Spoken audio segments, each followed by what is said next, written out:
옛날 아주 먼 옛날에 경상도 어느 깊은 골짜기 아래에 사계절 내내 맑은 물이 흐르고 산세가 수려한 마을이 하나 있었습니다. 그 마을은 뒤로는 웅장한 바위, 산이 버티고 서 있고 앞으로는 끝을 알 수 없는 넓은 들판이 펼쳐져 있어 사람들의 인심이 넉넉하기로 소문이 자자했지요. 하지만 그 평화로운 풍경 뒤에는 누구도 짐작하지 못한 슬픈 그림자가 길게 드리워져 있었으니 바로 마을에서 가장 큰 기와집인 최진사 댁에서 일어난 소름 끼치는 사건에 대한 이야기입니다. 마을 사람들은 그 집을 보며 부러워했지만 정작 그 안에서 벌어지는 은밀한 일들에 대해서는 아무도 알지 못했습니다. 최진사는 인품이 훌륭하고 학식이 깊어 인근에서는 존경받는 인물이었으나 안타깝게도 첫째 부인을 일찍 여의고 말았습니다.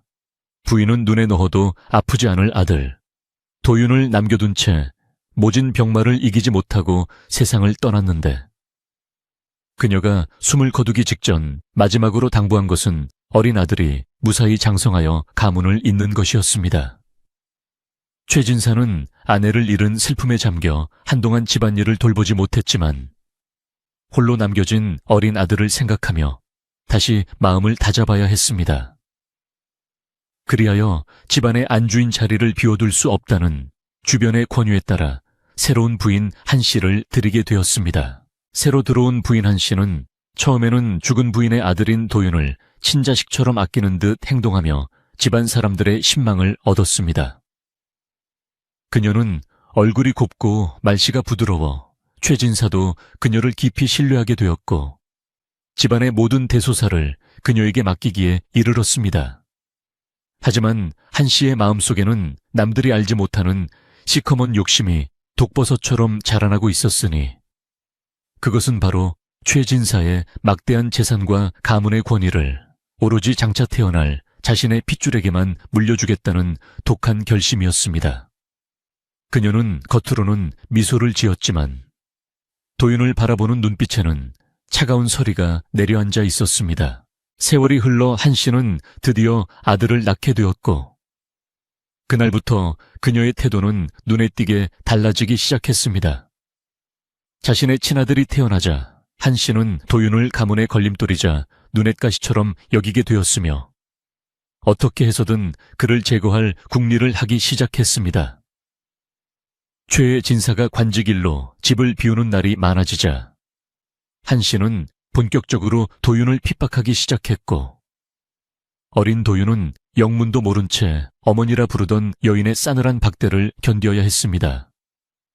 하지만 도윤은 어머니의 유언을 기억하며 항상 예의 바르게 행동했고 그럴수록 한 씨의 질투와 악한 마음은 더욱 깊어만 갔습니다. 이런 험악한 집안 분위기 속에서 유일하게 도윤을 진심으로 아끼고 보살피는 사람이 있었으니 그가 바로 하녀 옥화였습니다. 옥화는 도윤의 친어머니가 살아생전 가장 신뢰하던 몸종으로 부인이 세상을 떠나기 전 옥화의 손을 꼭 잡으며 아들을 지켜달라고 눈물로 호소했던 것을 한 씨도 잊지 않았습니다. 옥화는 한 씨의 눈을 피해 도윤에게 따뜻한 밥 한 그릇이라도 더 챙겨주려 애썼고 밤마다 홀로 울고 있는 도윤을 품에 안고 등을 토닥이며 달래주었습니다. 옥화는 한 씨의 서슬 퍼런 감시 속에서도 도윤을 향한 충성심과 사랑을 굳건히 지켜나가고 있었습니다. 한 씨는 자신의 아들이 점점 자라나자 도윤이 가문의 적장자로서 누릴 권리가 더욱 아깝게 느껴졌고 급기야는 해서는 안 될 끔찍한 계획을 세우기에 이르렀습니다. 그녀는 마을 외곽에 사는 흉악한 성품의 머슴들을 돈으로 매수하여 최진사가 한양으로 길게 출장을 떠난 틈을 타 도윤을 영원히 사라지게 하라고 명령했습니다. 한 씨는 도윤을 죽이는 것만으로는 부족하다고 생각했는지 아무도 찾을 수 없는 곳에 산 채로 묻어버려야 뒤탈이 없을 것이라는 잔인한 생각을 했습니다. 그녀의 눈에는 이미 인간의 정이라고는 찾아볼 수 없는 탐욕만이 가득 차 있었습니다. 어느 비바람이 몰아치던 칠흑 같은 밤, 한 씨는 드디어 행동을 개시했고 도윤을 깊은 잠에 빠지게 한 뒤 미리 준비한 커다란 독항아리에 그를 집어넣었습니다. 그녀는 머슴들에게 명하여 그 독항아리를 집 뒤편 아무도 찾지 않는 깊은 산속에 골짜기로 가져가 땅 아래 깊숙이 묻으라고 지시했습니다. 비가 쏟아지는 밤이라 마을 사람들의 눈을 피하기 좋았고 산사태라도 난 것처럼 꾸미면 누구도 의심하지 못할 것이라 확신했습니다.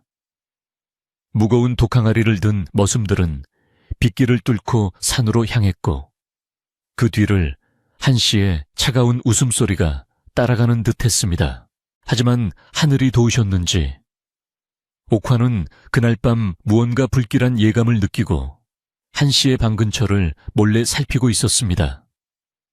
옥화는 머슴들이 커다란 짐을 들고 뒷문으로 빠져나가는 것을 목격했고 그것이 분명 도윤 도련님과 관련이 있을 것이라 직감하고 신발도 신지 못한 채 그들의 뒤를 밟았습니다. 비바람이 눈을 가리고 날카로운 나뭇가지가 옷을 찢었지만 옥화는 오로지 도련님을 구해야 한다는 일념 하나로 숨을 죽이며 머슴들을 따라갔습니다. 그녀의 심장은 터질 듯이 뛰었고 손발은 공포와 추위로 떨렸지만 결코 발걸음을 멈추지 않았습니다. 머슴들은 산 중턱의 한적한 자리에 다다르자 구덩이를 파기 시작했고 그 깊은 구덩이 안에 도윤이 든 독항아리를 내려놓았습니다. 옥화는 바위 뒤에 숨어 그 광경을 지켜보며 입을 틀어막고 소리 없는 눈물을 흘렸으며 감히 나서지 못하는 자신의 처지에 절망했습니다.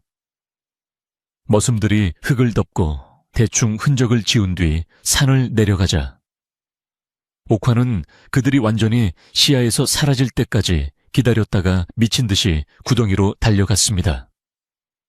그녀는 도구도 없이 오로지 맨손으로 축축한 흙을 파헤치기 시작했고 손톱바닥에서 피가 흐르는 줄도 모른 채 필사적으로 땅을 팠습니다.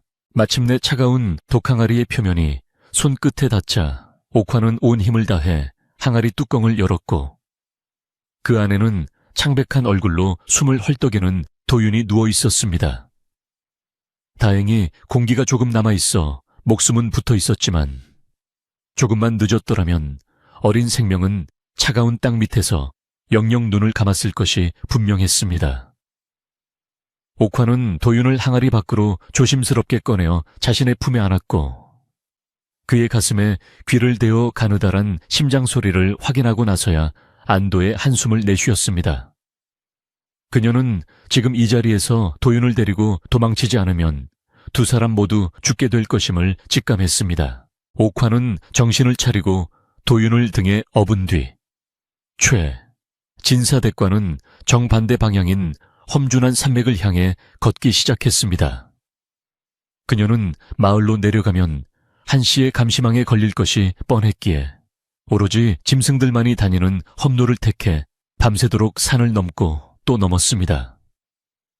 비는 그칠 줄 모르고 쏟아졌으며 옥화의 다리는 이미 감각이 사라진 지 오래였지만 등에 업힌 어린 도련님의 온기만이 그녀를 움직이게 하는 유일한 힘이었습니다.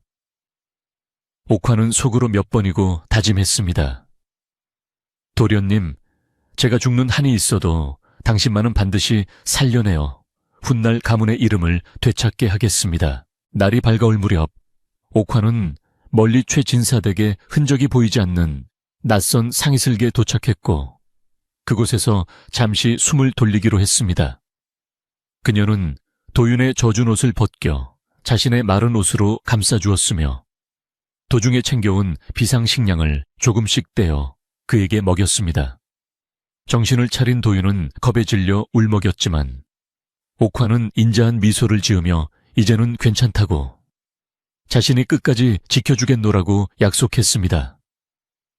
두 사람은 그렇게 이름 없는 떠돌이가 되어 낯선 땅에서의 힘겨운 삶을 시작하게 되었고 옥화는 자신의 신분을 철저히 숨긴 채 도윤을 키우기로 결심했습니다. 한편 최진사댁에서는 도윤이 간밤에 갑자기 사라졌다며 한씨가 거짓 통곡을 하며 소동을 피웠습니다. 그녀는 도윤이 비오는 밤에 홀로 산책을 나갔다가 길을 잃고 낭떠러지 아래로 떨어진 것 같다고 꾸며댔고 머슴들을 시켜 형식적으로 수색하는 신용까지 했습니다. 한양에서 돌아온 최진사는 아들의 실종 소식에 피눈물을 흘리며 산천을 뒤졌으나 이미 옥화와 도윤은 멀리 떠난 뒤였기에 흔적조차 찾을 수 없었습니다.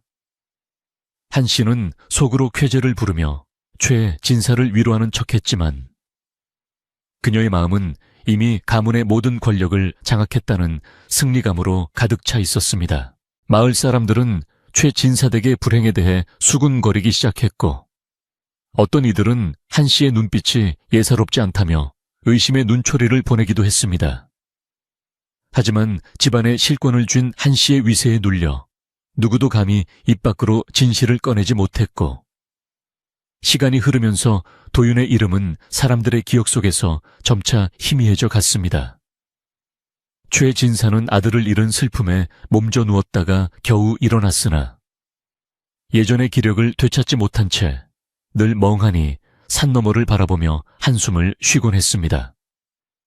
그렇게 화려했던 기와집은 겉모습만 화려할 뿐 안으로는 차가운 얼음장 같은 기운이 감도는 집이 되어버렸습니다. 옥화와 도윤은 경상도를 완전히 벗어나 아무도 그들을 알지 못하는 전라도의 어느 외딴 어촌 마을에 자리를 잡았습니다. 옥화는 그곳에서 꾸준히 일을 마다하지 않으며 돈을 모았고 도윤을 자신의 아들이라고 속여 주변의 의심을 피했습니다. 그녀는 밤낮으로 일을 하면서도 도윤의 교육만은 소홀히 하지 않았는데 그것은 도윤이 언젠가 자신의 신분을 되찾기 위해서는 반드시 학문을 익혀야 한다고 믿었기 때문입니다. 옥화는 도윤에게 글을 가르치기 위해 직접 글을 배우기도 했고 없는 살림에도 서당에 보낼 비용을 마련하기 위해 자신의 머리카락을 잘라 팔기도 했습니다. 도윤은 비록 어린 나이에 큰 시련을 겪었지만 자신을 위해 헌신하는 옥화의 마음을 알기에 누구보다 성실하게 공부에 매진했습니다.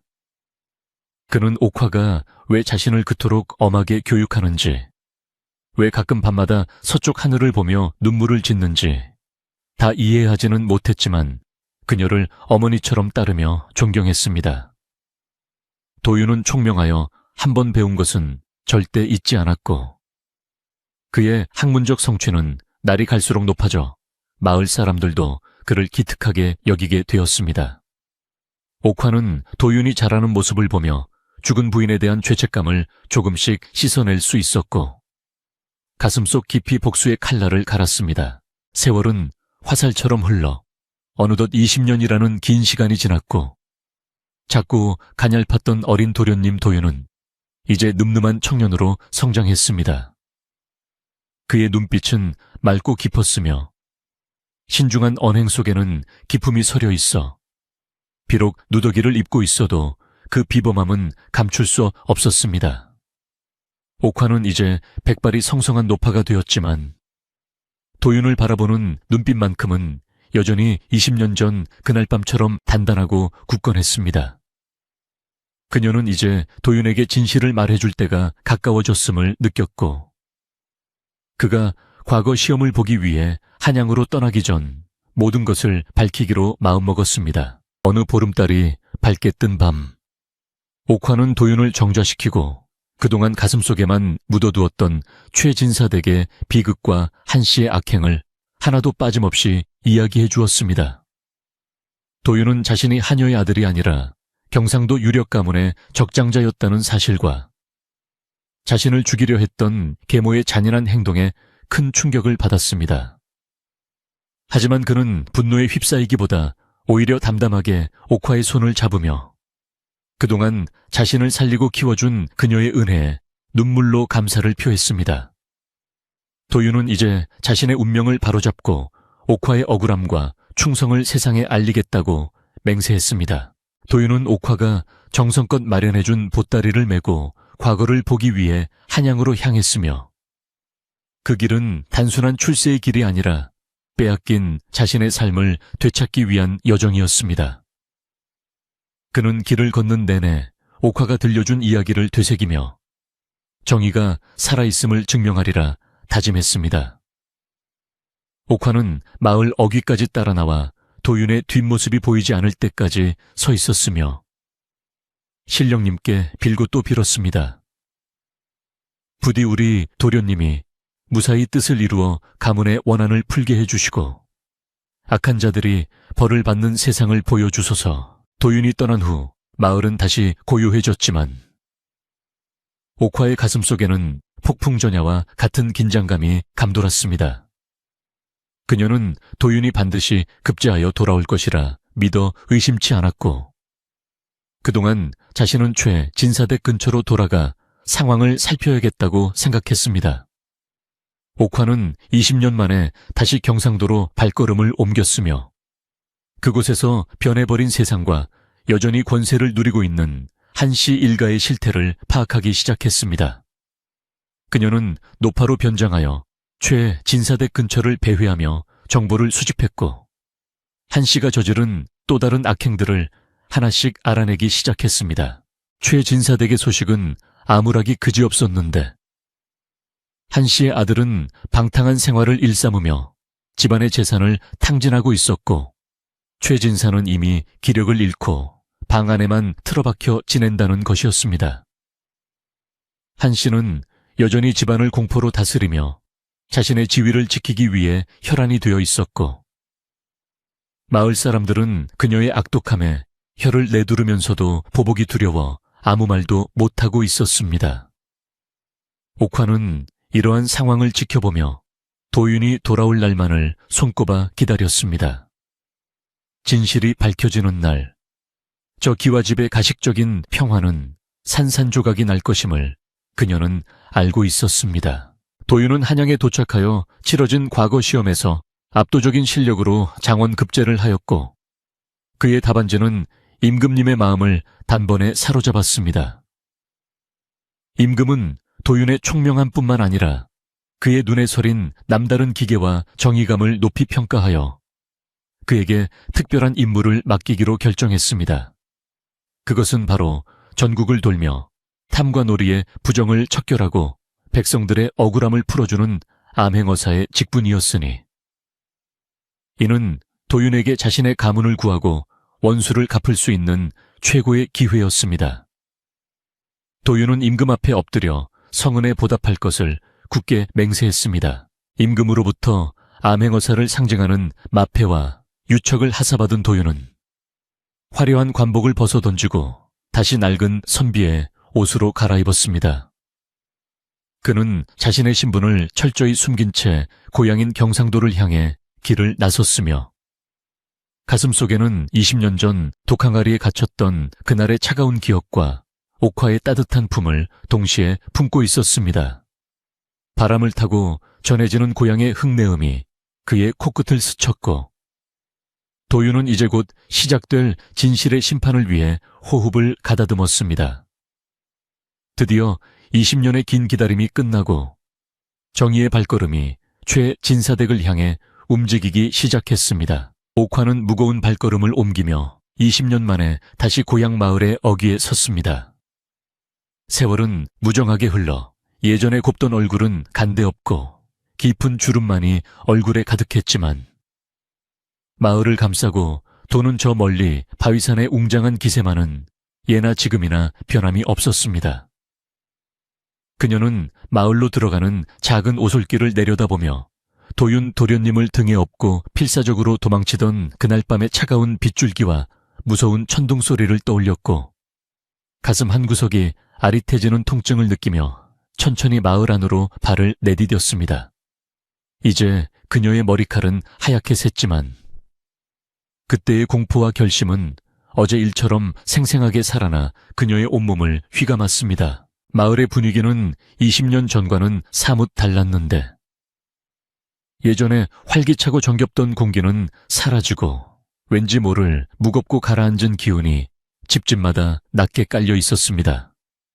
최진사의 명망이 높던 시절에는 길 가는 나그네에게도 밥 한 그릇을 아끼지 않던 인심이 넘쳤으나 이제는 마을 사람들끼리도 서로 눈치를 보며 말을 아끼는 기색이 역력했습니다. 옥화는 낡은 보따리를 고쳐매며 마을 중앙에 있는 커다란 우물가로 향했는데 그곳은 예나 지금이나 마을에 온갖 소문이 모이고 퍼져나가는 소중한 정보의 원천이었기 때문입니다. 그녀는 허리를 굽히고 얼굴을 가린 채 사람들의 이야기를 엿듣기로 했습니다. 우물가에서는 아낙네들이 모여 빨래를 하며 낮은 목소리로 무언가 은밀한 이야기를 나누고 있었습니다. 옥화는 근처 바위에 앉아 다리를 쉬는 척하며 그들의 대화에 귀를 기울였는데 그 내용은 충격적이게도 최진사 댁의 현재 상황에 관한 것이었습니다. 한 아낙네가 사방을 살피더니 목소리를 낮추어 말하기를 요즘 최진사 댁 뒷산에서 밤마다 아이의 울음소리가 들린다는 괴소문이 돌고 있으며 그것이 20년 전 사라진 큰아들의 원혼이 돌아온 것이 아니냐는 흉흉한 소문이 마을 전체에 퍼지고 있다는 것이었습니다. 옥화는 그 말을 듣고 가슴이 요동치는 것을 느꼈습니다. 다른 아낙네는 그 소문을 받아서 더 무서운 이야기를 덧붙였는데 계모 한 씨가 그 소문을 듣고는 밤마다 잠을 이루지 못하고 무당을 불러 구판을 벌이고 있다는 소식이었습니다.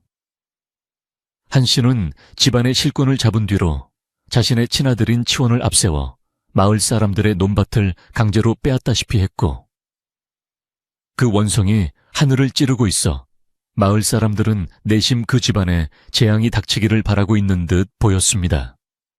옥화는 한 씨의 탐욕이 여전하다는 사실에 분노를 느꼈고 이제는 단순한 집안의 문제를 넘어 마을 전체의 고통이 되어버린 현실에 한숨을 내쉬었습니다.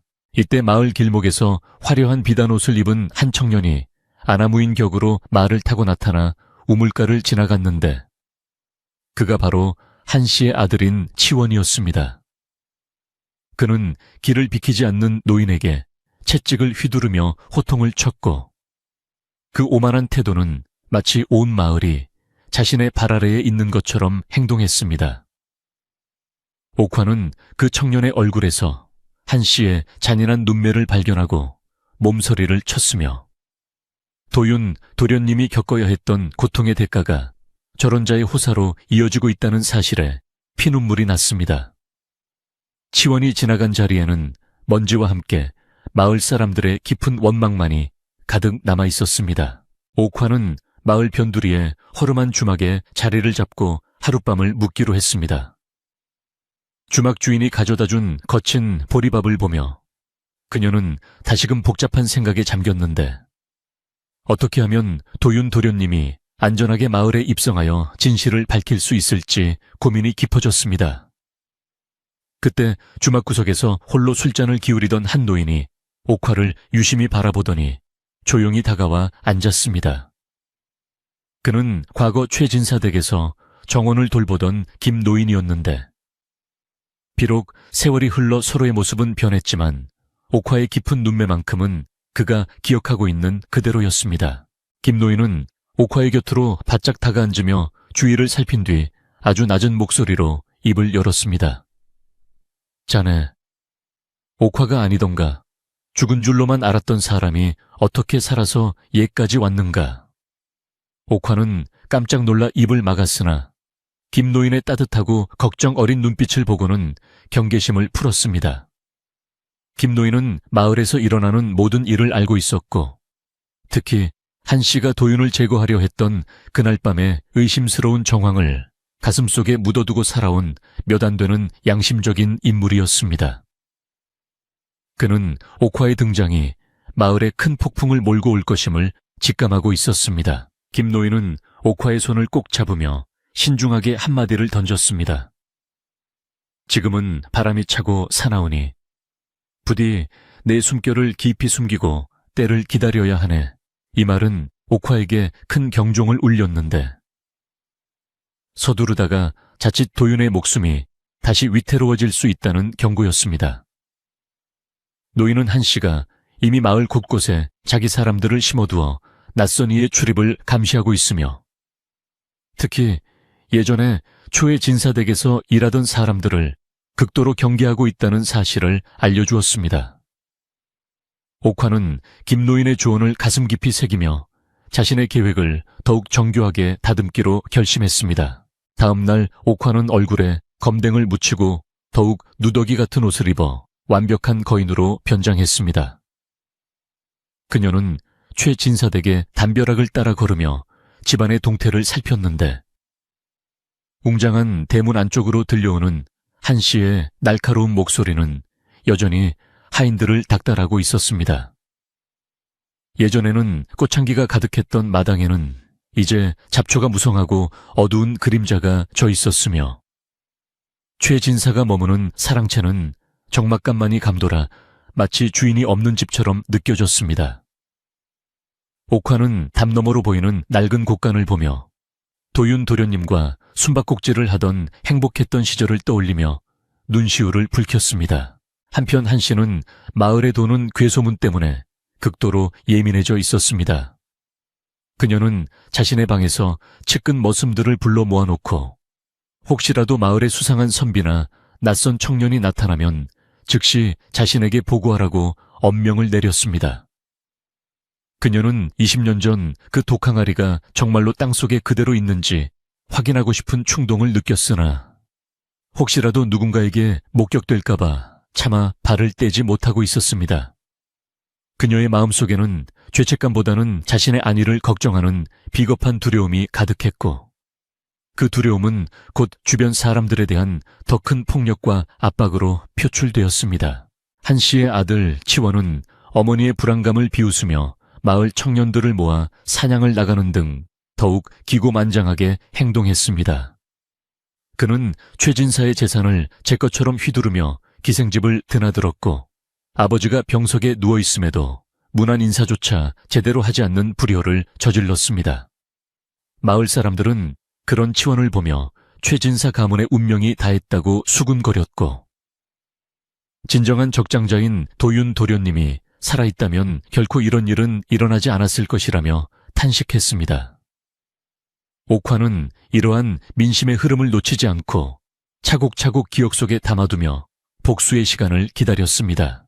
그러던 어느 날 마을 어귀에 한 무리의 선비들이 지나간다는 소식이 들려왔습니다. 그들은 한양에서 과거를 보고 고향으로 돌아가는 길이라며 주막에 머물렀는데 그중 유독 눈에 띄는 기계를 가진 청년이 한 명 섞여 있었습니다. 그는 낡은 갓을 쓰고 수수한 옷차림을 하고 있었지만 사람을 대하는 태도가 정중하고 눈빛이 맑아 주막 사람들의 칭찬이 자자했습니다.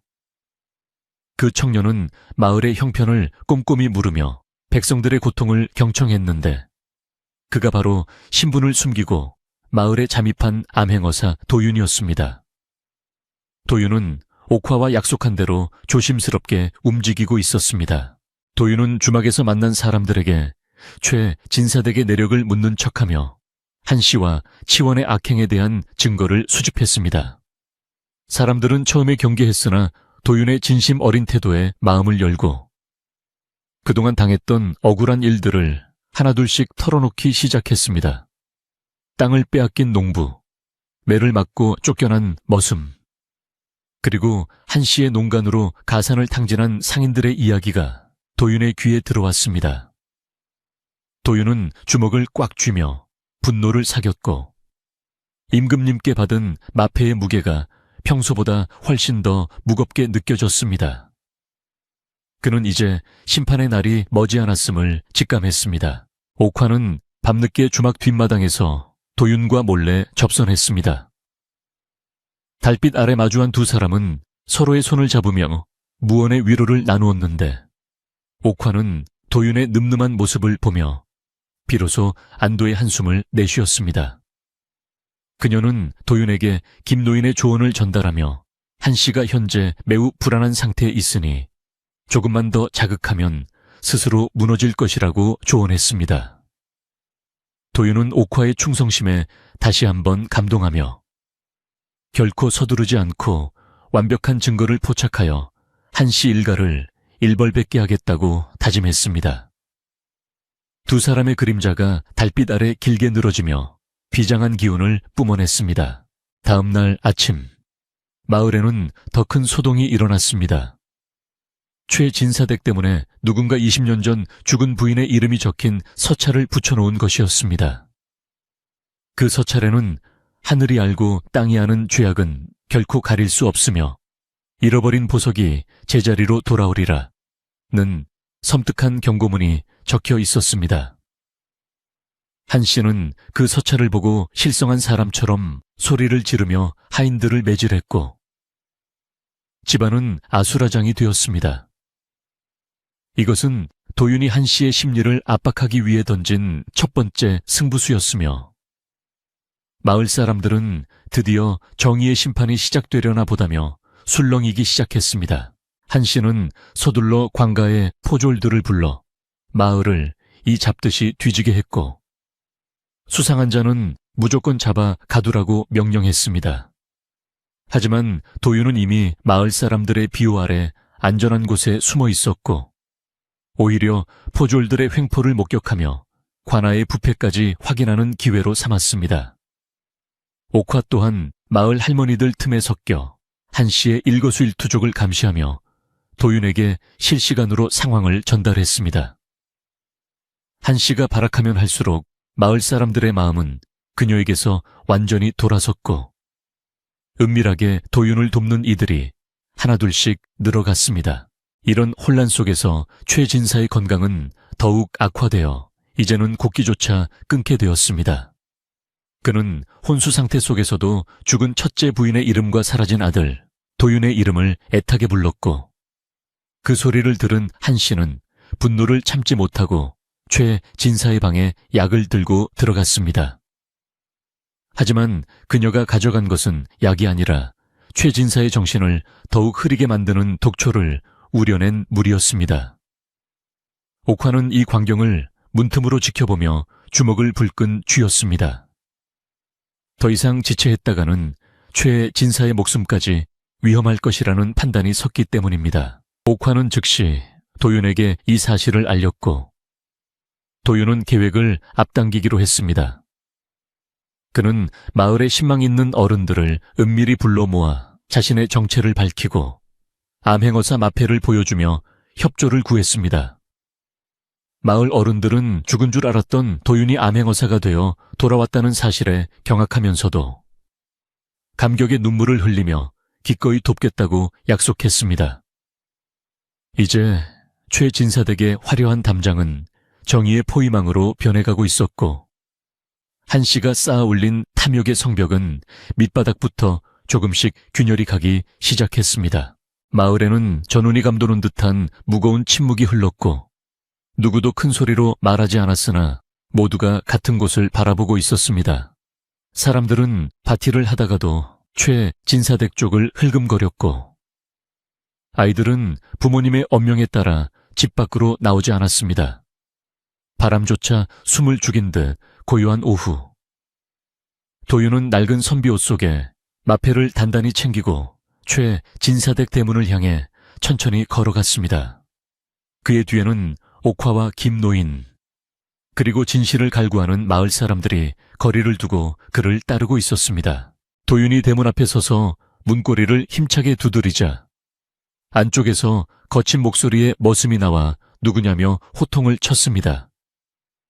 도윤은 흔들림 없는 눈빛으로 그를 바라보며 이 집의 주인에게 전해라. 20년 전 잃어버린 물건을 찾으러 온 사람이 왔노라고 말했습니다. 그 목소리는 낮고 부드러웠으나 산을 울리는 호랑이의 포효처럼 위엄이 서려 있었습니다. 머슴은 도윤의 기세에 눌려 뒷걸음질을 쳤고 이 소식은 순식간에 안채에 있는 한 씨에게 전달되었습니다. 한 씨는 손에 들고 있던 찻잔을 떨어뜨리며 온몸을 가늘게 떨기 시작했습니다. 마침내 집 안으로 들어선 도윤은 마당 한가운데 우뚝 서서 자신을 향해 달려나오는 한 씨와 마주했습니다. 한 씨는 도윤의 얼굴에서 죽은 부인의 모습을 발견하고 비명을 질렀으나 이내 정신을 차리고 그를 불황자라고 몰아쓰며 포졸들을 부르라고 소리쳤습니다. 하지만 이미 집안의 하인들은 도윤의 위험 있는 모습과 옥화의 등장에 동요하고 있었고 아무도 한 씨의 명령에 따르지 않았습니다. 옥화는 한 씨 앞에 당당히 서서 20년 전의 진실을 증언할 준비를 마쳤고, 마을 사람들은 담장 너머로 이 광경을 숨죽여 지켜보았습니다.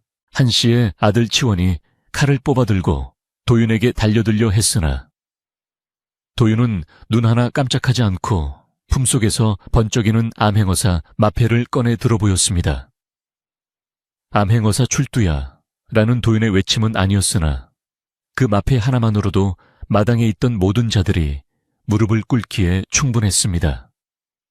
한 씨는 그 자리에서 주저앉아 넋을 잃었고 치원은 손에 든 칼을 떨어뜨리며 벌벌 떨기 시작했습니다. 길고 길었던 20년의 세월이 단 한순간에 심판의 시간으로 바뀌는 역사적인 순간이었습니다. 하지만 도윤은 곧바로 그들을 끌고 나가지 않았습니다. 그는 먼저 병석에 누워있는 아버지를 뵙겠다며 안방으로 향했고 그 뒤를 옥화가 눈물을 닦으며 따랐습니다. 아버지를 만나는 그 짧은 복도를 걷는 동안 도윤은 지나온 고난의 세월이 주마등처럼 스쳐 지나갔습니다. 이제 곧 모든 진실이 밝혀지고 억울하게 죽어간 어머니의 한이 풀릴 것이라는 확신이 들었습니다. 마을에는 어느덧 노을이 붉게 물들기 시작했고 그 빛은 마치 승리를 축하하는 횃불처럼 최 진사댁의 기와지붕을 아름답게 비추고 있었습니다. 최 진사댁 안채에는 숨이 막힐 듯한 침묵이 내려앉았고 방 안의 공기는 차갑게 식어버린 찻잔처럼 무겁게 가라앉아 있었습니다. 도윤은 천천히 발을 옮겨 아버지가 누워 계신 침소로 다가갔으며 그의 발소리는 마치 잠들었던 진실을 깨우는 조심스러운 신호와도 같아보는 이들의 가슴을 졸이게 했습니다. 방 안에는 씁쓸하고 기분 나쁜 약자의 냄새가 진동하고 있었는데 그것은 단순히 병을 고치기 위한 향기가 아니라 누군가의 검은 음모가 뒤섞인 불길한 징조처럼 느껴져 도윤의 마음을 더욱 아프게 했습니다. 도윤이 문을 열고 들어가자 병색이 완연하여 피골이 상접한 최 진사가 가쁜 숨을 몰아쉬며 힘겹게 눈을 떴습니다. 그는 낯선 청년의 얼굴에서 예전 자신이 그토록 사랑했던 첫째 부인의 맑은 눈매와 단단한 이마를 발견하고는 온몸을 가늘게 떨기 시작했습니다. 누구냐? 꿈속에서 그리던 내 아들이 환영으로 나타난 것이냐? 라고 묻는 아버지의 목소리는 이미 기력이 다해 가늘게 갈라져 있었지만 그 안에는 혈육을 향한 본능적인 그리움과 말로 다할 수 없는 절절한 슬픔이 배어 있었습니다. 옥화는 도윤의 뒤를 따라 방 안으로 들어와 최 진사 앞에 넙죽 엎드려 통곡하며 그동안 가슴속에 묻어두었던 이야기를 쏟아내기 시작했습니다. 그녀는 20년 전 그 비바람치던 밤에 벌어졌던 참혹한 일들과 독항아리에 갇혀 죽어갔던 어린 도련님을 어떻게 빼돌려 키웠는지를 피를 토하는 심정으로 증언했습니다. 최 진사는 옥화의 이야기를 들으며 눈을 크게 떴고 자신이 믿었던 후처 한 씨가 그토록 잔인한 짓을 저질렀다는 사실에 가슴을 쥐어뜯으며 회한의 눈물을 흘려 방안을 숙연하게 만들었습니다. 이때 소식을 들은 한 씨가 사색이 되어 방 안으로 들이닥쳤고 그녀는 도윤과 옥화를 보자마자 실성한 사람처럼 소리를 지르며 그들을 당장 끌어내라고 하인들에게 호통을 쳤습니다.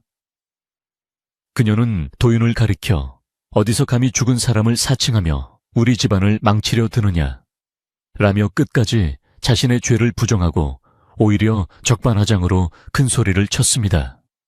한 씨의 눈은 살기로 번뜩였고 그녀의 손가락은 공포로 인해 파들파들 떨리고 있었지만 권력을 놓지 않으려는 그녀의 집착은 마을 사람들의 혀를 내두르게 할 만큼 완강하고도 독했습니다.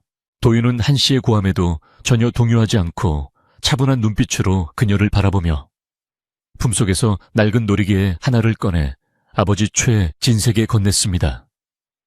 그것은 도윤의 친어머니가 돌아가시기 전 아들에게 유품으로 남겼던 것으로 옥화가 20년 동안 도윤의 생명줄처럼 소중히 간직해왔던 가문의 갑오였습니다.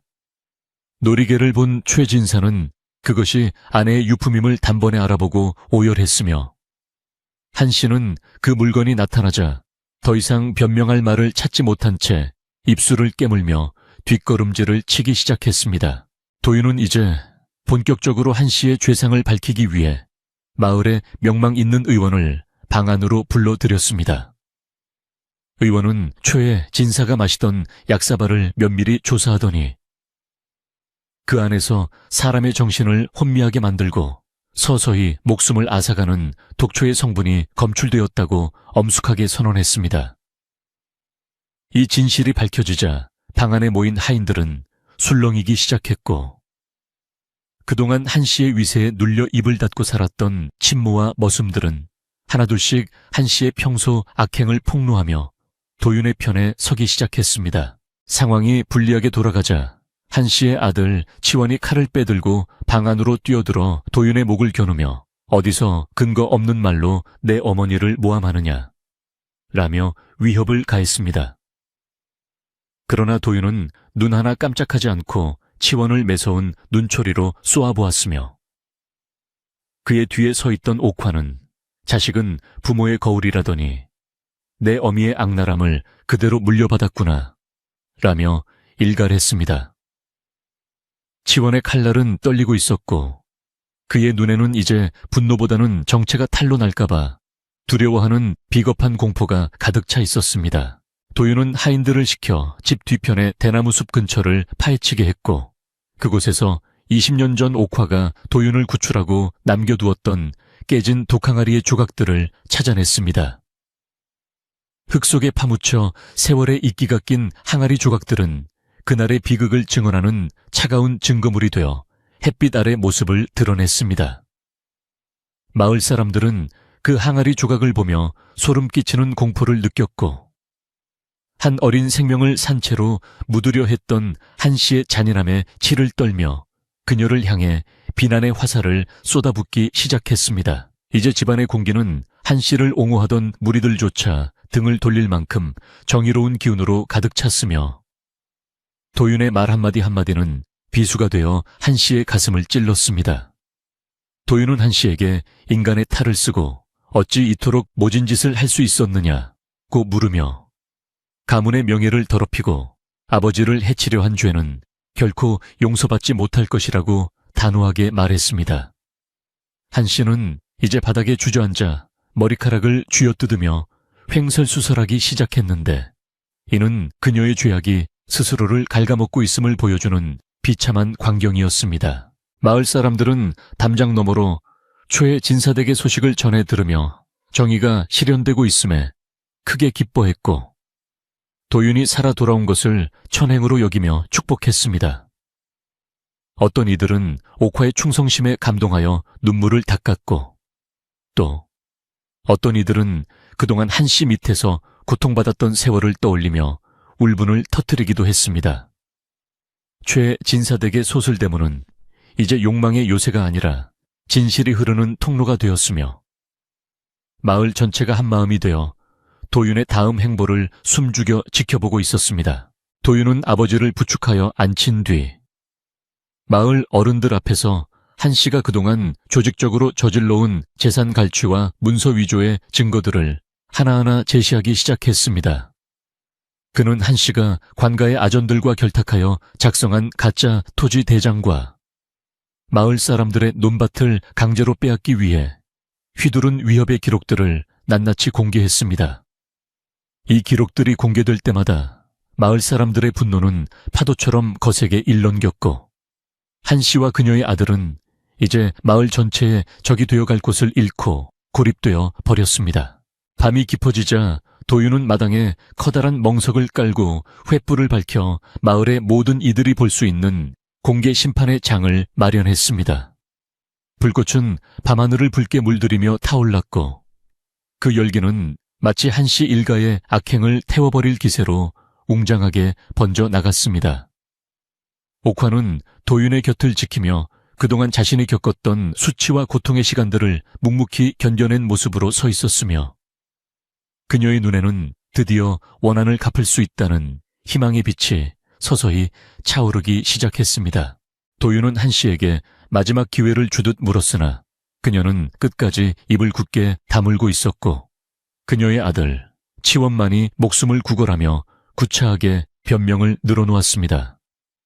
하지만 도윤은 사사로운 감정에 휘둘리지 않고 오로지 법과 정의에 따라 이들을 처리할 것임을 분명히 했으며 그 위험 있는 태도는 영락없는 암행어사의 모습 그대로였습니다. 마을 사람들은 도윤의 단호한 결단에 박수를 보내며 이제야 마을의 진정한 주인이 돌아왔음을 선포하는 축제와 같은 분위기를 조성해 나갔습니다.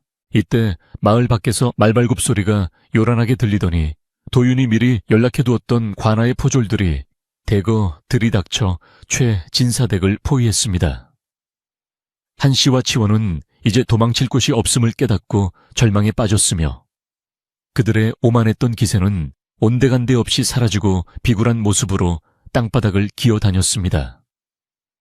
도윤은 포졸들에게 명하여 한씨 일가를 정식으로 압송하게 했으며 그들이 끌려가는 길목에는 마을 사람들이 던지는 돌멩이와 욕설이 쏟아져 나와 그동안에 쌓인 원한을 짐작게 했습니다.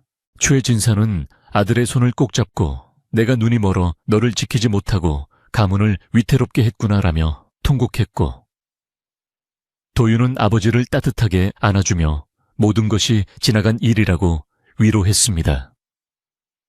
옥화는 이 광경을 지켜보며 돌아가신 첫째 부인의 묘소를 생각했고 이제야 부인의 넋을 기릴 수 있게 되었다는 안도감의 다리에 힘이 풀려 주저앉았습니다.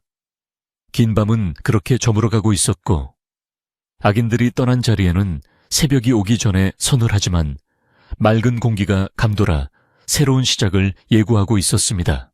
도윤은 집안 구석구석을 살피며 한씨 일가가 숨겨놓았던 부정한 재물들을 모두 찾아내어 원래 주인들에게 돌려주라고 명했습니다. 그 과정에서 가난한 농부들이 억울하게 빼앗겼던 논문서들이 무더기로 발견되었고 사람들은 자신의 땅을 되찾았다는 기쁨에 어깨춤을 추며 도윤의 공정함을 칭송했습니다. 옥화는 부지런히 움직이며 집안의 어지러운 흔적들을 정리했고 이제 다시는 이 집에 어둠의 그림자가 발을 붙이지 못하도록 정성을 다해 쓸고 닦으며 정갈한 기운을 불어넣었습니다. 도윤은 이제 자신의 신분을 마을 사람들에게 공식적으로 밝힐 준비를 마쳤고 그는 단순히 최 진사의 아들로 돌아온 것이 아니라 임금의 명을 받든 어사로서 이 땅의 기강을 바로잡겠다는 뜻을 확고히 했습니다. 그는 마을의 서당 훈장을 불러 앞으로 가문의 재산을 어떻게 관리하고 마을의 인재들을 어떻게 키워낼지에 대한 원대한 계획을 논의했습니다.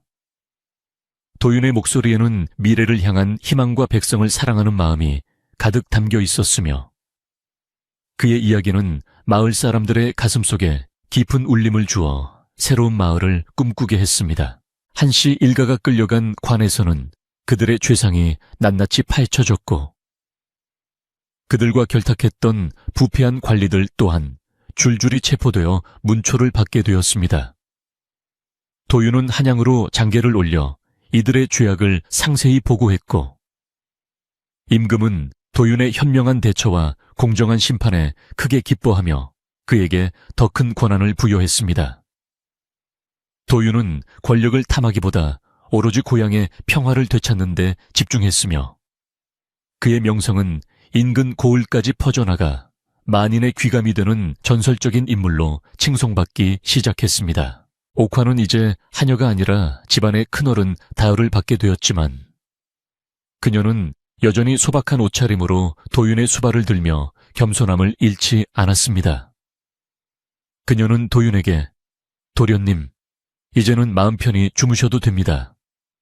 어머니께서 하늘에서도 웃고 계실 것입니다. 라고 말하며 따뜻한 웃음을 지어 보였습니다. 도윤은 옥화의 손을 잡으며 그녀가 아니었다면 오늘의 자신도 없었을 것이라며 평생 어머니로 모시겠다고 다시 한번 맹세했습니다. 두 사람의 인연은 혈연보다 깊은 정으로 맺어져 보는 이들의 마음을 훈훈하게 했습니다. 마을에는 다시 평화가 찾아왔고 아이들은 예전처럼 우물가에서 뛰어놀며 제잘거리는 웃음소리를 되찾았습니다. 최 진사댁 뒷산에서 들리던 울음소리는 이제 사라졌고, 대신 맑은 산사의 소리와 바람에 흔들리는 대나무 숲의 청량한 소리가 집안을 가득 채웠습니다. 사람들은 이제 밤길을 걸을 때도 두려워하지 않았으며, 집집마다 저녁 짓는 연기가 평화롭게 피어올라 마을의 번영을 상징했습니다. 도윤은 마당 한쪽에 첫째 부인의 사당을 정성껏 지어 그녀의 넋을 위로했고, 매일 아침 문안 인사를 올리며 효심을 다했습니다. 도윤은 마을 사람들과 함께 풍년 기원제를 열어 그동안의 슬픔을 씻어내고 서로의 화합을 다지는 시간을 가졌습니다. 잔치상에는 맛있는 떡과 술이 넘쳐났고, 사람들은 도윤의 덕망과 옥화의 헌신을 기리며 밤늦도록 노래를 불렀습니다. 이 잔치는 단순히 먹고 마시는 자리가 아니라 악을 물리치고 선이 승리한 것을 축하하는 정의의 축제였습니다. 도윤은 마을 사람 한 명 한 명의 손을 잡으며 고마움을 표했고, 그의 따뜻한 손길은 상처 입은 민심을 어루만져 치유하는 마법과도 같았습니다. 이제 이야기는 절정을 지나 평온한 결말을 향해 달려가고 있으며, 최진사댁의 기와는 달빛을 받아 더욱 영롱하게 빛나고 있었습니다. 도윤은 사랑채에 앉아 마을의 지도를 펼쳐놓고 앞으로의 발전을 구상하며 밤을 지새웠고, 옥화는 그를 위해 정성스럽게 달인차를 올리며 곁을 지켰습니다. 두 사람의 모습은 마치 한 폭의 아름다운 수묵화처럼 조화로웠으며, 그들이 만들어갈 새로운 세상에 대한 기대감으로 가득 차 있었습니다. 바람은 여전히 시원하게 불어오고 있었으나, 이제 그 바람은 살을 내는 추위가 아니라 생명을 품은 따뜻한 기운을 담고 있었습니다. 도윤은 마지막으로 한씨가 갇힌 옥사를 찾아가 그녀에게 자신의 마음을 전했습니다. 그는 미움과 원망 대신 연민의 눈빛으로 그녀를 바라보며, 욕심이 눈을 가리면 얼마나 참혹한 결과를 초래하는지 이제는 깨달았기를 바란다고 말했습니다. 한씨는 도윤의 그 깊고 맑은 눈을 참아 마주보지 못한 채 고개를 떨구었고, 그녀의 눈에서 흐르는 회개의 눈물은 비로소 그녀가 지은 죄의 무게를 깨달았음을 보여주었습니다. 도윤은 조용히 옥사를 나와 밤하늘의 밝은 달을 올려다보며 이제야 진정으로 모든 원한이 풀렸음을 느끼며 깊은 안도의 한숨을 내쉬었습니다. 이튿날 아침, 마을은 평소와 달리 이른 새벽부터 분주한 움직임으로 가득 찼으며, 사람들은 서로 낮은 목소리로 오늘의 일을 기대하며 모여들었습니다. 진사댁 대문 앞 넓은 공터에는 이미 수많은 구경꾼이 인산인해를 이루었고, 모두의 시선은 광개에서 나온 포졸들이 엄숙하게 자리를 잡고 있는 중앙을 향해 고정되어 있었습니다. 아침 안개가 산허리를 감싸고 도는 가운데 드디어 공정한 심판의 시간이 다가왔음을 알리는 징소리가 마을 전체에 웅장하게 울려 퍼지기 시작했고, 어제까지의 불안함은 온데간데 없고 오직 진실이 밝혀지기를 바라는 백성들의 간절한 염원만이 공기를 가득 채웠습니다. 잠시 후 낡은 선비옷을 벗고 화려하고 위험 있는 암행어사 관복을 갖춰 입은 도윤이 당당한 걸음걸이로 공터 한가운데 마련된 자리에 모습을 드러냈습니다. 그의 가슴에는 임금님의 신임을 상징하는 마패가 눈부시게 빛나고 있었으며, 그의 깊고 맑은 눈빛은 범접할 수 없는 권위와 함께 억울한 자들을 보듬는 자애로움을 동시에 뿜어내고 있었습니다. 마을 사람들은 처음 보는 어사또의 늠름한 모습에 압도되어 일제히 머리를 숙였으며, 그가 바로 20년 전 사라졌던 최진사댁의 어린 도련님이라는 사실에 다시 한번 감탄하며 숨을 죽이고 다음 상황을 지켜보았습니다. 이어지는 명령에 따라 포졸들이 오랏줄에 꽁꽁 묶인 계모 한씨와 그녀의 아들 치원을 끌고 나왔는데, 어제까지 마을을 호령하던 그들의 기세는 어디로 갔는지 초라하기 그지없었습니다. 한씨는 산발이 된 머리를 늘어뜨린 채 땅바닥만 바라보고 있었고, 치원은 겁에 질려 다리를 사시나무 떨듯 떨며 주변 사람들의 따가운 시선을 피하려 애쓰는 모습이었습니다. 그들이 자리에 앉혀지자 마을 사람들은 참아왔던 분노를 터뜨리며 야유를 보냈지만 도윤이 가볍게 손을 들어 제지하자 순식간에 찬물을 끼얹은 듯한 정막이 다시금 공터를 가득 메우며 긴장감을 고조시켰습니다. 도윤은 먼저 옥화에게 앞으로 나와 증언할 것을 정중히 요청했고 옥화는 떨리는 가슴을 진정시키며 마을 사람들 앞에 서서 20년 전 그날 밤의 참상을 하나하나 밝히기 시작했습니다. 그녀는 비바람이 몰아치던 밤에 한씨가 어린 도윤을 독한가리에 넣어 생매장하려 했던 상황을 묘사했고 흙더미 속에서 도련님의 가느다란 신음소리를 들었을 때의 절망감을 생생하게 전달했습니다. 옥화의 목소리는 때로는 떨리고 때로는 단호하게 공터를 울렸으며 그녀의 진실된 이야기는 듣는 이들의 심금을 울려 곳곳에서 아낙네들의 흐느낌과 장정들의 분노 섞인 탄식이 터져 나오게 했습니다. 이야기의 정점에서 도윤은 미리 준비해두었던 깨진 독항아리 조각들을 탁자 위에 올려놓으며 이것이 바로 한씨의 잔인함을 증명하는 가장 확실한 증거라고 선포했습니다. 흙대가 묻고 이끼가 낀 항아리 조각들은 햇빛 아래서 차가운 빛을 내뿜으며 20년 전의 비극을 웅변하고 있었고 이를 본 한씨는 소리를 지르며 얼굴을 가렸습니다.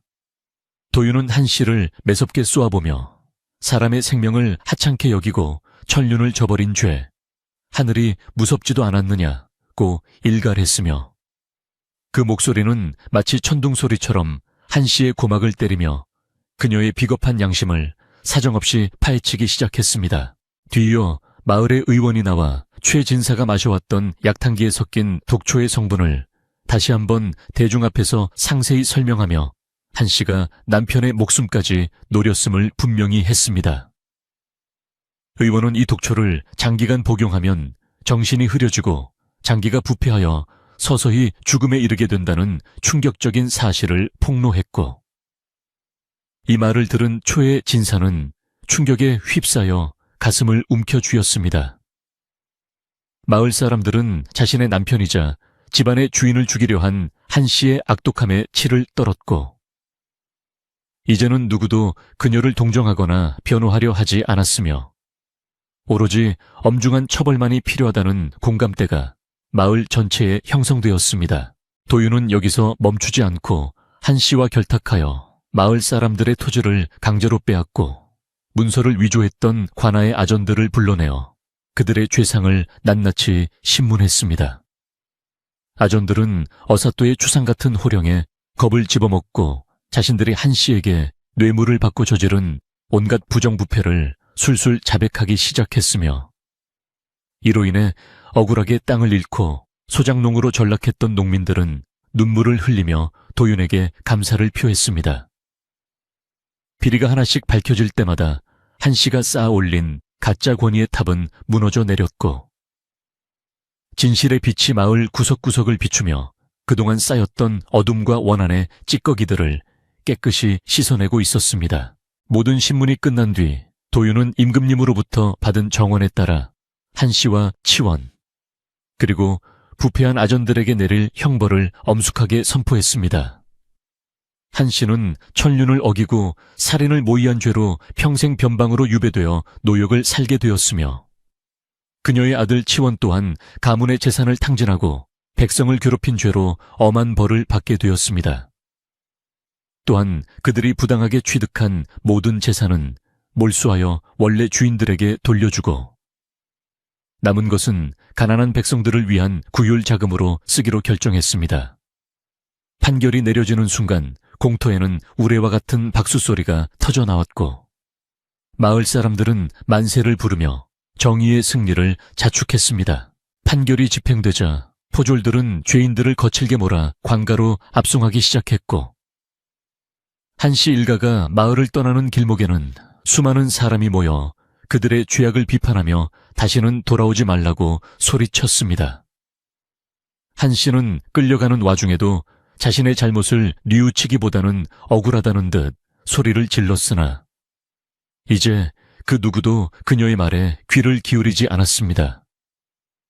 그들이 마을 어귀를 벗어나 시야에서 사라지자 비로소 마을에는 20년 동안 머물러 있던 무거운 구름이 거치고 맑은 햇살이 내리쬐는 듯한 상쾌한 기분이 감돌았으며 사람들의 얼굴에는 오랜만에 진심 어린 미소가 피어나기 시작했습니다. 도윤은 다시 최진사 댁으로 돌아와 집안을 정화하는 의식을 치르기로 했는데 이는 단순히 청소하는 것을 넘어 집안에 서려 있던 악한 기운을 완전히 몰아내기 위함이었습니다. 그는 옥화와 함께 집안 곳곳에 맑은 물을 뿌리고 향을 피우며 돌아가신 어머니의 영혼을 달래고 병석에서 일어난 아버지가 마음 편히 쉴 수 있는 환경을 만들었습니다.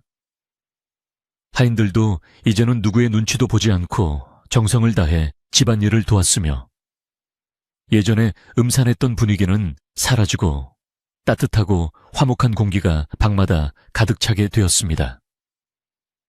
집안의 낡은 가구들을 바꾸고 잡초를 뽑아내며 최진사댁은 본래의 기품을 되찾아갔습니다. 초의 진사는 아들의 지극한 간호와 진실이 밝혀진 것에 대한 안도감 덕분인지 하루가 다르게 기력을 회복하여 이제는 혼자서 마당을 거닐 수 있을 정도로 건강해졌습니다.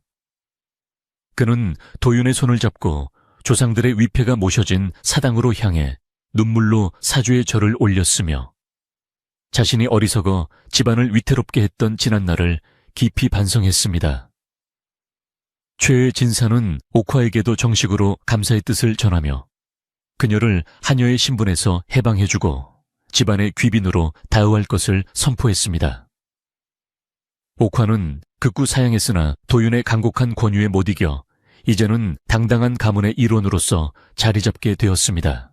마을에는 이제 평화를 되찾은 것을 기념하고 그동안의 고생을 위로하기 위한 커다란 잔치가 준비되었는데 도윤은 가문의 재산을 아낌없이 내놓아 마을 사람들 모두가 배불리 먹을 수 있게 했습니다. 마을 중앙에는 커다란 솥이 걸리고 구수한 고기 삶는 냄새와 떡지는 냄새가 온 마을에 진동했으며 남녀노소 할 것 없이 모두가 모여 즐거운 시간을 보냈습니다. 사람들은 도윤의 어진 마음씨와 옥화에 변치 않는 충성심을 노래하며 춤을 추었고 아이들은 사탕발림 같은 달콤한 간식을 받아들고 신나게 뛰어놀았습니다. 이 잔치는 단순히 먹고 노는 자리가 아니라 상처 입은 공동체의 마음을 하나로 묶는 소중한 화합의 장이었습니다. 잔치가 무르익을 무렵 도윤은 마을 어른들을 모셔놓고 앞으로 마을을 어떻게 이끌어갈지에 대한 자신의 구상을 겸손하게 설명했습니다. 그는 빼앗겼던 땅을 되찾은 농부들에게 농사 짓는 법을 새로이 가르치고 가난 때문에 공부를 포기했던 아이들을 위해 마을 서당을 확장하겠다는 계획을 밝혔습니다. 어른들은 도윤의 깊은 속내에 감동하여 적극적인 협조를 약속했고 마을의 미래는 이제 그 어느 때보다 밝고 희망차게 느껴졌습니다. 도윤은 높은 관직에 있음을 뽐내지 않고 항상 낮은 자세로 백성들의 목소리에 귀를 기울였기에 마을 사람들의 존경은 날이 갈수록 더해만 갔습니다. 밤이 깊어지자 마을 사람들은 각자 집으로 돌아가고 최진사댁 마당에는 은은한 달빛만이 내려앉아 조용한 정취를 자아냈습니다.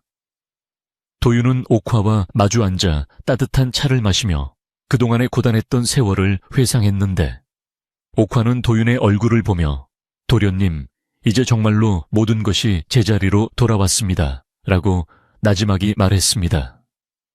그 말 한마디에는 20년의 눈물과 땀, 그리고 목숨을 걸었던 헌신이 모두 담겨 있어 도윤은 가슴이 뭉클해지는 것을 느꼈습니다.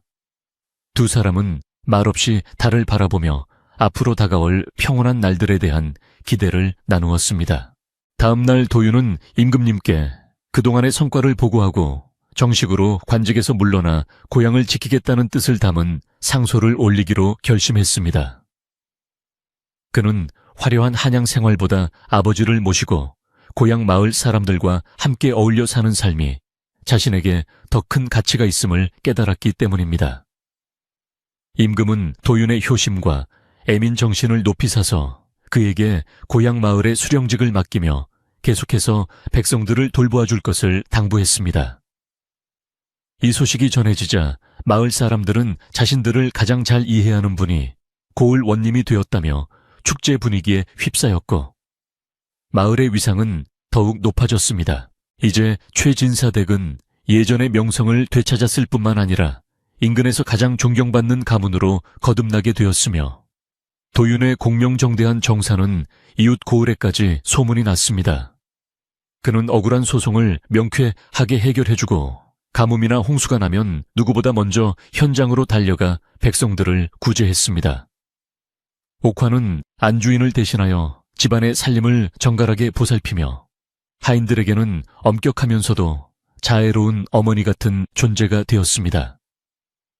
그녀의 충성심은 마을 아낙네들에게 귀감이 되어 자녀 교육의 본보기로 삼아지기도 했으며 그녀의 이름은 마을의 전설처럼 사람들 입에 오르내렸습니다. 세월은 다시 흘러 마을의 풍경은 더욱 풍요로워졌고 집집마다 곡간에는 곡식이 가득하며 들판에는 황금 물결이 일렁이는 평화로운 나날이 지속되었습니다. 사람들은 이제 20년 전의 비극을 슬픈 이야기가 아닌 정의가 반드시 승리한다는 교훈적인 이야기로 기억하며 후손들에게 전해주었습니다. 도윤은 매년 어머니의 기일이 되면 옥화와 함께 산소를 찾아 정성껏 제를 올리며 감사의 마음을 전했고 그럴 때마다 하늘에서는 축복의 비가 내리거나 맑은 바람이 불어와 그들의 마음을 어루만져 주었습니다. 원한은 사라지고 오직 사랑과 존경만이 남은 따뜻한 마을이 되었습니다. 도윤은 마을 청년들을 모아 무술과 학문을 함께 가르치는 인재 육성에도 힘을 쏟았는데 이는 다시는 외부의 압력이나 내부의 부정에 마을이 휘둘리지 않게 하기 위함이었습니다. 그는 정의로운 마음과 강인한 체력이 세상을 바꿀 수 있다고 강조하며 손수 시범을 보이기도 했으며 청년들은 그런 도윤을 스승이자 형님처럼 따랐습니다. 마을의 활기는 청년들의 기상과 함께 더욱 드높아졌고 최 진사댁의 사랑채는 밤늦도록 글 읽는 소리와 토론하는 소리로 북적거렸습니다. 지혜가 자라는 마을, 정의가 살아 숨쉬는 마을로 최진사댁은 그 중심 역할을 톡톡히 해냈습니다. 어느덧 겨울이 찾아와 마을의 하얀 눈이 소복이 쌓이는 날, 도윤은 아버지를 위해 정성스럽게 끓인 죽을 들고 방으로 향했습니다. 최진사는 이제 눈빛이 맑아지고 목소리에도 힘이 생겨 아들과 농담을 주고받을 정도로 건강을 되찾았으며 도윤에게 어서 좋은 배필을 만나 가문의 대를 이어야 한다고 다정하게 재촉했습니다. 도윤은 쑥스러운 듯 웃음을 지었지만 그의 마음속에는 이미 마을 사람 모두가 자신의 가족이라는 넓은 사랑이 자리 잡고 있었습니다. 눈 덮인 기와지붕 아래로 새어나오는 따뜻한 등불빛은 마을 전체를 포근하게 감싸 안으며 평화를 노래했습니다. 옥화는 눈을 치우는 하인들을 격려하며 부지런히 움직였고 곡간에 저장해둔 배추와 물을 꺼내어 겨울철 양식을 준비하는 등 쉼없이 일했습니다. 그녀의 손은 거칠어졌지만 마음만은 그 어느 때보다 풍요로웠으며 도련님이 훌륭한 지도자로 성장한 모습을 지켜보는 것만으로도 세상 모든 시름을 잊은 듯 했습니다. 그녀는 가끔 독항아리가 묻혀있던 산 쪽을 바라보며 이제는 그곳에 들꽃이 피고 나비가 날아다니는 아름다운 장소가 되었음을 떠올리고 미소 지었습니다. 과거의 아픔은 이제 치유되어 미래를 향한 자양분이 되었고 옥화의 인생은 비로소 완성된 평온을 찾았습니다. 마을의 시냇물은 얼음 밑으로 여전히 맑게 흐르며 봄을 기다리고 있었고 사람들은 따뜻한 구들방에 모여 앉아 도윤과 옥화의 이야기를 다시금 나누며 밤을 보냈습니다. 우리 어사또님 같은 분이 없었다면 우린 아직도 고통받고 있었겠지라는 할아버지의 말씀에 손자들은 눈을 반짝이며 귀를 기울였습니다. 이야기는 꼬리에 꼬리를 물고 이어져 마을의 자부심이 되었고 고난을 이겨낸 사람들의 강인한 생명력은 추운 겨울바람도 녹일 만큼 뜨겁게 타올랐습니다. 어둠이 깊어갈수록 마을의 등불은 더 밝게 빛났으며 사람들은 서로의 온기를 나누며 깊은 잠에 들었습니다.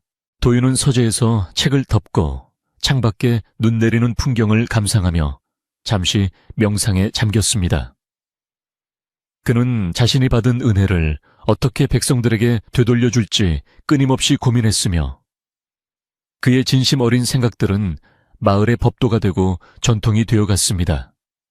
권력은 나눌수록 커지고 사랑은 베풀수록 깊어진다는 진리를 몸소 실천하는 도윤의 모습은 진정한 선비의 표상이었으며 그의 삶 자체가 하나의 아름다운 이야기가 되어 흐르고 있었습니다.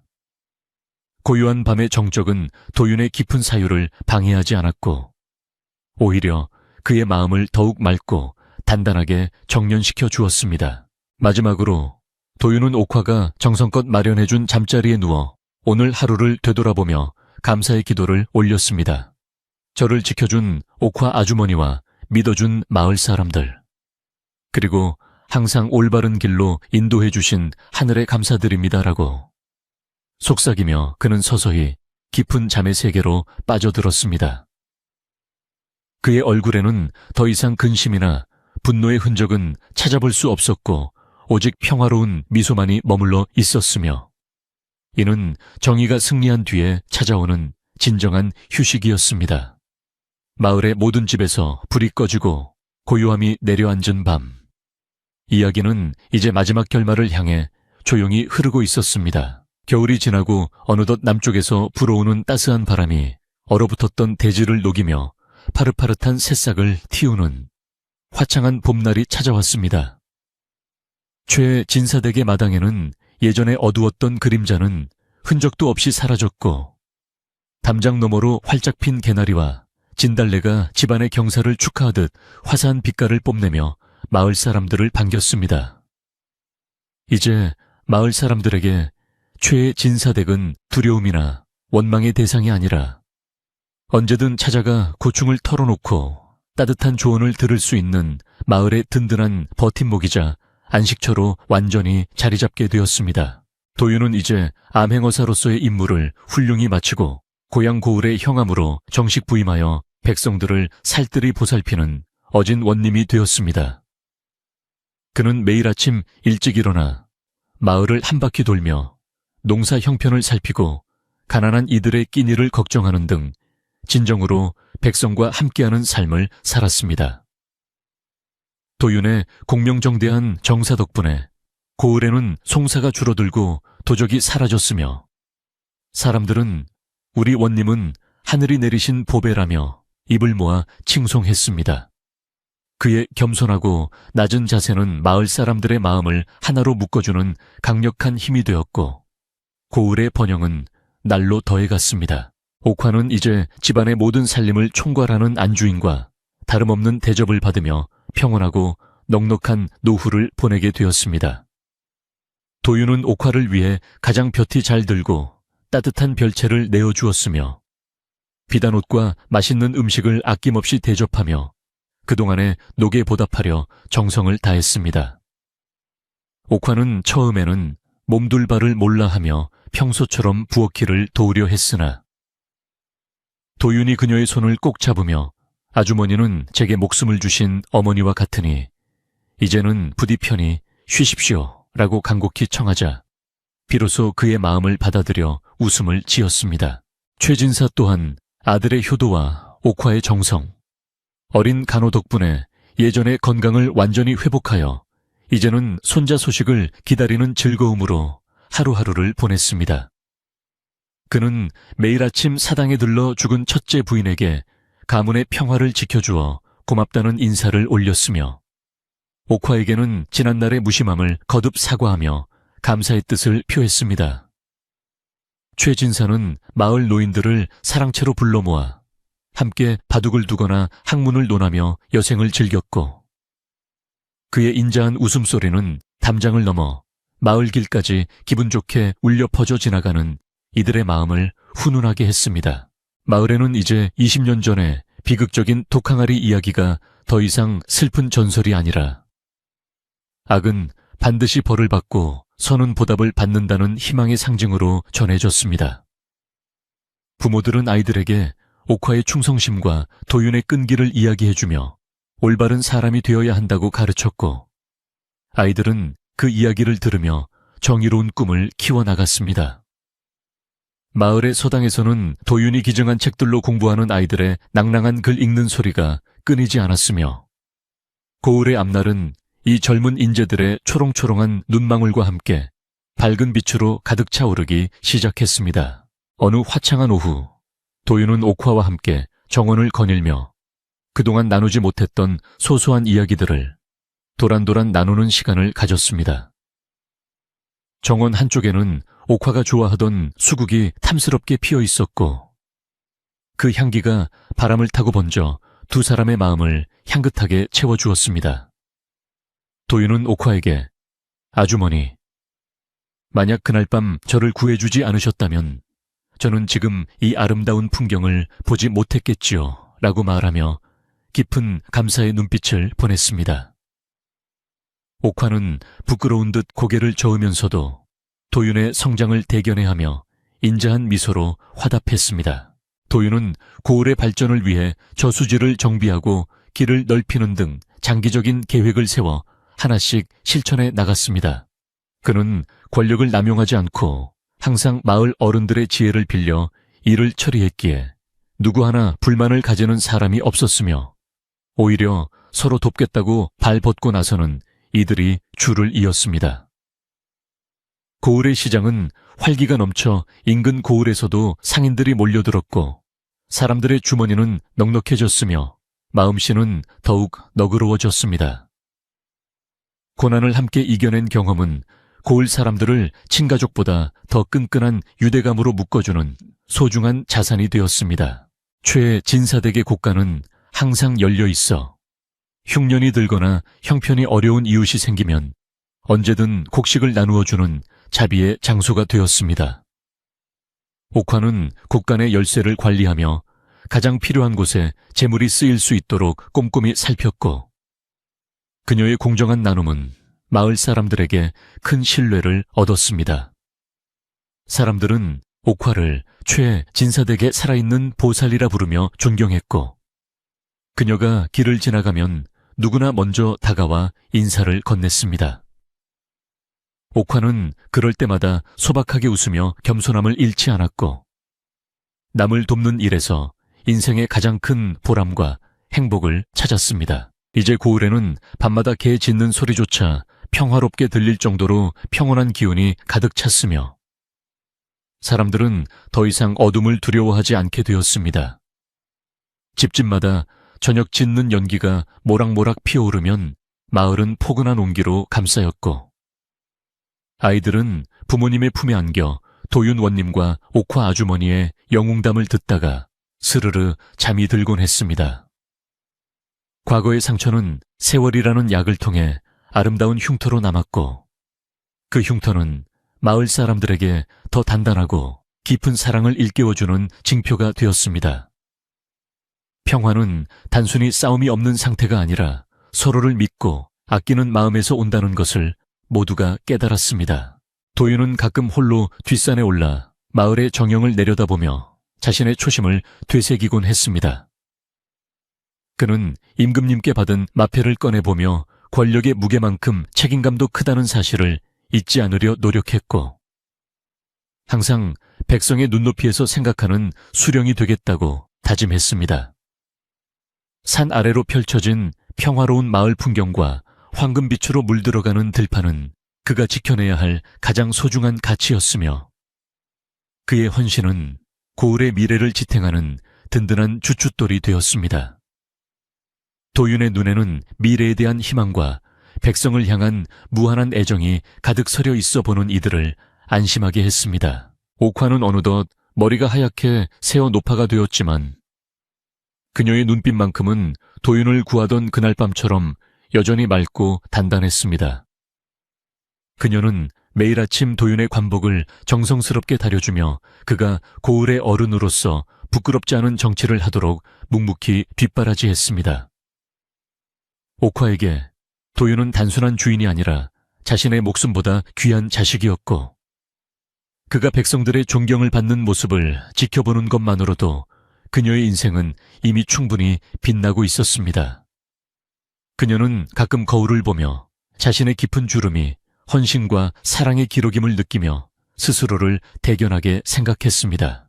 최진사댁의 사랑채는 이제 전국 각지에서 찾아오는 선비들과 나그네들로 항상 북적였는데, 이는 도윤의 덕망을 직접 확인하고 배우기 위함이었습니다.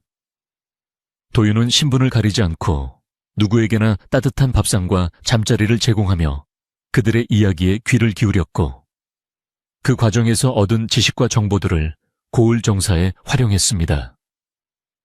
인재들이 모여드니 고을의 문화와 학문은 더욱 깊어졌고, 최진사댁은 영남 지방의 명실상부한 정신적 지주 역할을 수행하게 되었습니다. 나그네들은 떠나면서 고을의 평화로운 분위기에 감탄하며 도윤의 어진 마음을 널리 전파했습니다. 어느덧 시간이 흘러 마을의 축제가 열리는 날이 되었고, 온 마을 사람들은 각자 정성껏 준비한 음식을 들고 최진사댁 앞마당으로 모여들었습니다. 풍년과 평화를 기원하는 구판이 벌어지고 신명나는 풍물놀이 소리가 하늘을 찌를 듯 울려 퍼지자 마을 사람들은 너나 할 것 없이 어깨춤을 추며 즐거워했습니다. 도윤은 관복 대신 편안한 옷을 입고 마을 사람들과 어울려 막걸리를 나누어 마시며 격식 없는 대화를 나누었습니다. 옥화 또한 마을 할머니들과 자리를 같이 하며 옛날 이야기를 나누었고, 그들의 웃음소리는 축제의 열기를 더욱 뜨겁게 달구었습니다. 축제의 하이라이트는 마을 사람들이 도윤과 옥화에게 감사의 뜻을 표하기 위해 직접 만든 공덕비를 세우는 순서였습니다. 비석에는 그들이 고난을 이겨내고 마을의 평화를 가져온 과정이 정교하게 새겨져 있었으며, 후손 대대로 그 뜻을 기리겠다는 맹세가 담겨 있었습니다.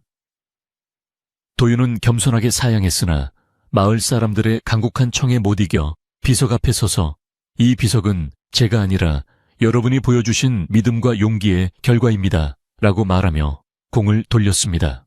사람들은 다시 한번 큰 박수로 화답하며 정의로운 지도자와 충성스러운 하녀의 인연을 축복했습니다. 밤이 깊어지자 축제의 열기는 가라앉고 마을에는 은은한 달빛 아래 조용한 평화가 다시 찾아왔습니다. 도윤은 옥화와 최진사를 모시고 마당 평상에 앉아 밤하늘의 별을 보며 이야기를 나누었습니다. 최진사는 도윤아, 옥화야, 내 생전에 이런 행복을 누릴 줄은 정말 몰랐구나. 너희들이 내 자식이고 가족이라는 것이 정말 자랑스럽다며 감격에 겨운 목소리로 말했습니다. 옥화는 최진사의 손을 살며시 잡으며 이제는 정말 원한도 슬픔도 없는 평온한 마음이라고 답했습니다. 세 사람의 그림자는 달빛을 받아 하나로 겹쳐지며 끈끈한 가족의 정을 보여주었습니다. 도윤은 다음 날 아침 일찍 일어나 다시 집무실로 향하며 새로운 하루를 시작했습니다. 그는 책상 위에 놓인 마을 지도를 보며 어디에 물길을 더 내고 어디에 학교를 쓸지 고민했고, 그의 붓끝에서는 백성들의 삶을 윤택하게 할 지혜로운 정책들이 쏟아져 나왔습니다. 그는 권력을 가진 자가 가장 조심해야 할 것은 오만함이라는 사실을 매일 스스로에게 일깨우며 초심을 잃지 않으려 애썼습니다. 그의 정직하고 성실한 태도는 아랫사람들에게 귀감이 되었고, 고을의 행정은 물 흐르듯 막힘없이 공정하고 투명하게 운영되어 모든 이의 신뢰를 얻었습니다. 옥화는 이제 마을 아이들의 인자한 할머니가 되어 서당이 끝난 아이들에게 맛있는 간식을 챙겨주고 무서운 도깨비 이야기를 들려주며 시간을 보냈습니다. 아이들은 옥화 할머니의 무릎에 누워 옛날 이야기를 듣는 것을 세상에서 가장 좋아했고, 그녀의 따뜻한 손길은 아이들의 마음속에 사랑의 씨앗을 심어주었습니다. 옥화는 아이들의 맑은 웃음소리를 들으며 자신의 지난 고통이 결코 헛되지 않았음을 느꼈고, 이 아이들이 자라서 도윤 도련님처럼 훌륭한 사람이 되기를 진심으로 빌었습니다. 그녀의 일상은 이제 소박하지만 가장 위대한 행복으로 가득 차 있었습니다. 세월이 더 흘러 고을은 인근에서 가장 살기 좋은 곳으로 소문이나 인구가 늘고 상업이 발달하여 더욱 번창하게 되었습니다. 하지만 도유는 풍요로움 속에서도 검소함을 잃지 않았고 백성들에게 근검절약의 미덕을 강조하며 정신적인 가치를 소중히 여겼습니다. 고을의 법도는 엄격하면서도 자비로웠으며 사람들은 서로 돕고 배려하는 마음이 몸에 배어 전국에서 가장 예절 바른 고을로 칭송받았습니다.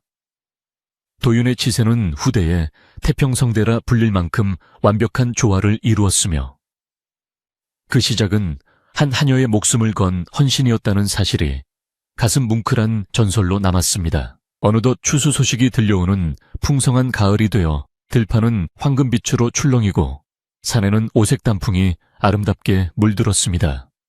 도윤은 옥화와 함께 풍년을 맞이한 논을 둘러보며 농부들의 땀방울이 맺은 결실에 크게 기뻐했습니다. 농부들은 원님에게 갓 수확한 햅쌀을 건네며 고마움을 표했고 도윤은 그 쌀로 마을 잔치를 열어 모두가 수확의 기쁨을 나누게 했습니다. 옥화는 햅쌀로 정성스럽게 떡을 빚어 이웃들과 나누어 먹으며 가을의 풍요로움을 만끽했습니다. 자연의 순리에 따라 살아가는 사람들의 모습은 그 자체로 평화로운 풍경화 한 폭과 같았습니다. 도윤은 이제 자신의 인생에서 가장 소중한 것이 무엇인지 분명히 알게 되었습니다. 그것은 화려한 관직이나 막대한 재산이 아니라 자신을 믿어주는 사람들과 함께 나누는 소박한 밥상과 따뜻한 눈빛이라는 사실이었습니다. 그는 옥화가 자신에게 가르쳐준 희생과 사랑의 가치를 가슴 깊이 새기며 매 순간을 소중히 여겼습니다. 그는 자신이 받은 축복을 세상에 되돌려주는 것이 자신의 소명이라 믿었고 그 믿음은 고을 전체를 밝히는 등불이 되어 사람들의 앞길을 환하게 비추어 주었습니다. 도윤의 삶은 이제 완성된 하나의 아름다운 궤적을 그리며 흐르고 있었습니다. 마지막으로 도윤은 어머니의 사당을 찾아 조용히 인사를 올렸습니다. 어머니, 이제 아주머니도 아버지도 모두 평안하십니다. 저 또한 어머니의 가르침을 잊지 않고 바른 길을 걷고 있습니다. 부디 저 하늘 위에서 저희를 지켜봐 주십시오.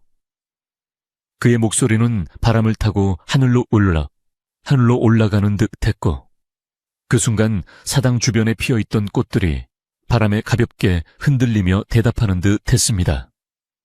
도윤은 마음속 깊은 곳에서 차오르는 평온함을 느끼며 천천히 발걸음을 옮겼고 그의 뒤로 비치는 저녁 노을은 마치 어머니의 따뜻한 품처럼 그를 포근하게 감싸 안아주었습니다. 이제 깊은 밤이 찾아와 마을은 고요한 정적 속에 잠겼고 진사대게 등불도 하나둘씩 꺼져갔습니다. 옥화는 도윤의 방 앞에 서서 도련님, 오늘도 고생 많으셨습니다. 이제 마음 편히 주무십시오 라고 나지막이 인사를 건넸습니다. 도윤은 방 안에서 내 아주머니도 편안한 밤 되십시오 라고 답하며 따뜻한 이불 속으로 몸을 뉘었습니다. 20년 전의 공포와 추위는 이제 기억 저편으로 사라졌고 오직 내일의 희망과 오늘의 만족만이 그들의 꿈속을 채우게 될 것입니다. 바람은 여전히 불어오지만 이제 그 바람은 세상을 보듬는 부드러운 자장가가 되어 흐르고 있습니다.